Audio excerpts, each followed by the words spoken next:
No vídeo anterior do Explica Aí, vimos a harmonia perfeita da criação nos capítulos 1 e 2.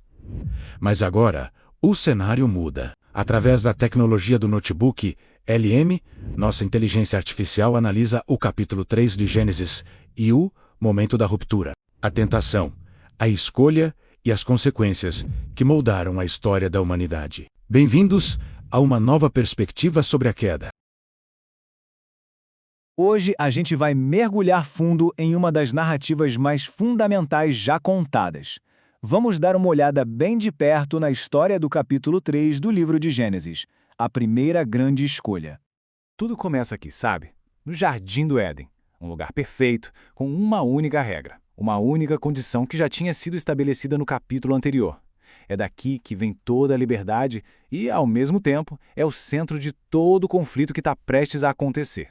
No fundo, o que a gente vai analisar juntos é a anatomia de uma escolha. Uma única decisão que, de acordo com este texto, redefiniu a existência humana, com consequências que ecoam por toda a narrativa bíblica. Para a gente entender o peso dessa escolha, primeiro a gente precisa dar uma olhada no cenário. Antes da decisão, existia o jardim, um paraíso com uma única condição. Imagina só, o mundo, como descrito nos capítulos 1 e 2, era perfeito. A criação tinha acabado de ser feita e Deus olhou e disse que era muito boa. Adão e Eva viviam ali num estado de pura inocência, a ponto de estarem nus e não se envergonhavam. A liberdade era praticamente total, menos por aquela única e bem clara proibição. E é bem nesse cenário de perfeição que um novo personagem entra em cena e muda completamente a dinâmica de tudo. É aqui que a história apresenta o catalisador da mudança.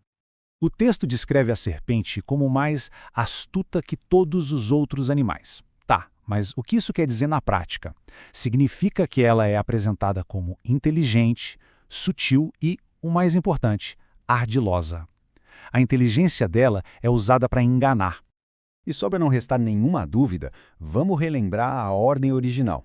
A consequência para a desobediência era clara, direta e bem séria. Certamente morrerás. Não tinha ambiguidade, sabe? As regras do jogo estavam bem estabelecidas. Esse slide aqui mostra o conflito de frente. De um lado, a palavra de Deus, um aviso de morte. Do outro, a palavra da serpente, uma contradição direta. Ela não só nega a consequência, como ainda oferece uma promessa tentadora, a de que seriam como Deus. A escolha, então, se resume a acreditar em uma dessas duas verdades completamente opostas. Com essas duas versões da verdade na mesa, uma decisão precisava ser tomada. E este é o ponto de virada da história, o momento que muda tudo. A narrativa detalha o processo em 4 passos bem claros. Primeiro, a percepção. A mulher olha, avalia o fruto com os próprios sentidos e acha que é bom. Depois, a ação individual. Ela vai lá e come. Em seguida, o compartilhamento. Ela dá para o marido. E por fim, a ação conjunta. Ele também come. É uma sequência que vai da contemplação até a transgressão. E o efeito foi imediato. O texto diz, foram abertos os olhos de ambos. Só que o que eles veem não é essa divindade toda, não. É a própria nudez. A inocência se foi. E no lugar dela entrou uma nova consciência, que trouxe junto a vergonha, o que fez eles correrem para se cobrir com folhas de figueira. A harmonia do jardim acabou. O som de Deus se aproximando, que antes podia ser algo bom, de comunhão, agora causa medo. E o que eles fazem? Se escondem. E então vem a primeira pergunta de Deus para Adão na história. Onde estás? Essa pergunta vai muito além do espaço físico. Não é sobre a localização dele, mas sobre a condição, sobre o estado em que ele se encontrava. É uma pergunta que, no fundo, busca responsabilidade. Mas em vez de responsabilidade, o que a gente vê é uma clássica transferência de culpa. Adão aponta para a mulher e de quebra até para Deus. A mulher que tu me deste. A mulher, por sua vez, joga a culpa na serpente. Ninguém assume o próprio ato.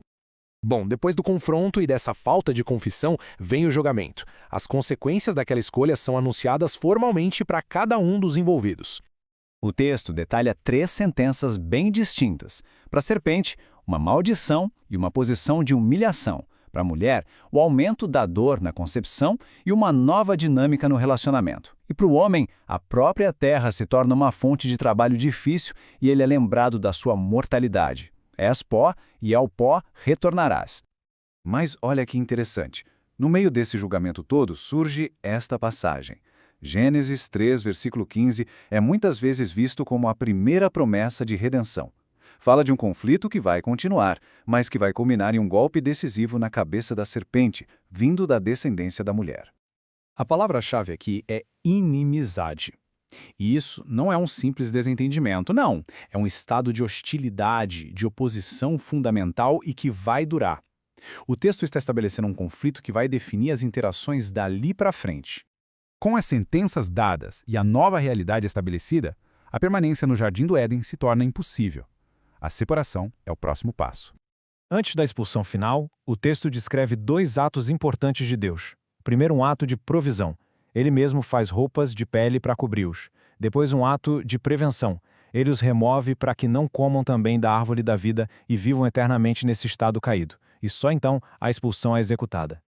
E a separação é selada. Essa imagem dos querubins e de uma espada flamejante guardando o caminho de volta é muito poderosa. É definitiva. O retorno ao estado anterior já não é mais uma opção. O acesso está bloqueado.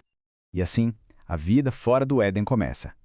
E as consequências que foram anunciadas no capítulo 3, o trabalho, a dor, o conflito, não são teóricas não. Elas se manifestam logo em seguida, na história de Caim e Abel, já no capítulo 4, onde o conflito familiar leva ao primeiro assassinato. Essa análise toda nos leva de volta ao início, à escolha. A narrativa descreve como a primeira escolha trouxe conhecimento, mas também dor e separação. Isso nos deixa com uma reflexão, né? Se aquela escolha foi tão impactante, qual é o peso e o papel das escolhas que fazemos todos os dias em nossas próprias vidas?